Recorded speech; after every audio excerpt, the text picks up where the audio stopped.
Ang sugilanon sa tulo ka kahoy.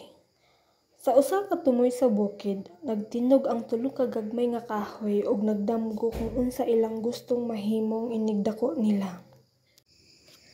Ang unang kahoy mitutok sa mga bituon nga nagdan-ag sa taas ug miingon, "Usa ka adlaw, gusto ko mahimong usa ka baul sa bahandi, puno ko sa mga bulawan, salapi ug mga bililhon nga bato. Dekorasyonan ko sa mga matahom nga larawang ukit ug makakita ang tanan sa akong katahom.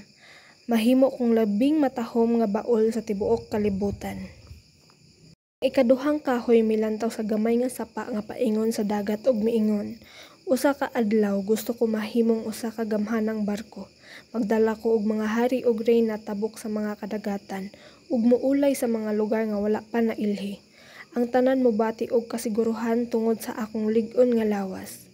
Mahimo kong labing lig-on nga barko sa kalibutan." Ang ikatulong kahoy milantaw sa walog ubos diin ang mga tawo nagtrabaho sa kasamok sa lungsod ug miingon, "Gusto ko motubo nga labing taas ug patindog nga kahoy sa tibuok kalasangan. Makita ko sa kataas sa bukid ug ang mga tawo molantaw pataas ug makahuna-huna sa Ginoo. Mahimo kong labing taas nga kahoy sa kalibutan." Miagi ang mga katuigan, niabot ang ulan, nagsidlak ang adlaw, ug mitubo ang mga kahoy nga taas. Usa ka adlaw mitunga sa bukid ang tulo ka magtutroso.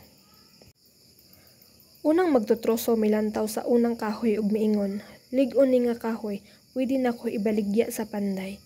Pagkatumba sa kahoy nalipay siya kay nagtuo siyang himuon siyang usa ka baul sa bahandi. Ang ikaduhang magtutroso milantaw sa ikaduhang kahoy ug miingon, "Lig-on usab ni nga kahoy, ibantog ni sa pantalan." Nalipay ang kahoy kay nagtuo siya nga mahimo siyang usa ka dako nga barko. Pag-abot sa ikatulong kahoy, nahadlok siya. Nahadlok nga kung putlon siya dili na matuman iyang damgo. Ang usa sa magtutroso miingon, "Wala koy espesyal nga kinahanglan gikan aning kahoya, pero dad-on lang nako ni." Ang unang kahoy gidala sa panday ug gihimo nga pasungan alang sa mga hayop.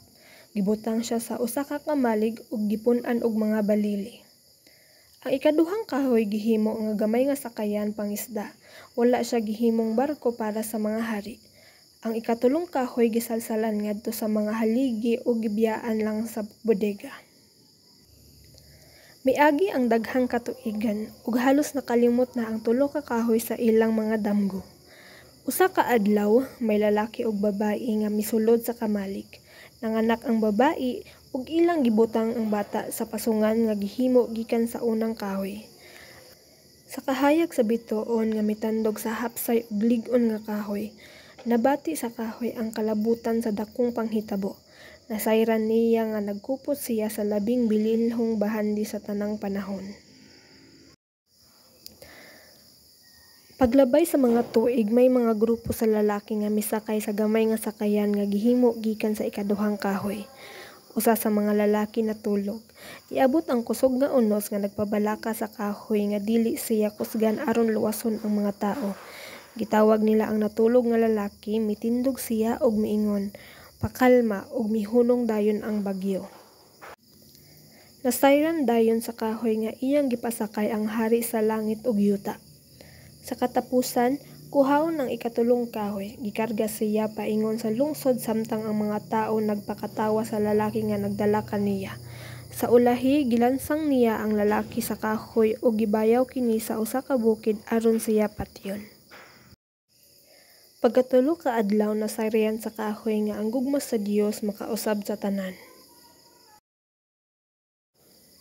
Nahimong matahom sa unang kahoy, nahimong gamhanan sa ikaduhang kahoy, ug sa matag higayon nga makakita ang mga tawo sa ikatulong kahoy nga nahimong krus, mahuna-huna nila ang Ginoo. Ug kana mas labaw pa sa pangandoy nga mahimong labing taas nga kahoy sa kalibutan.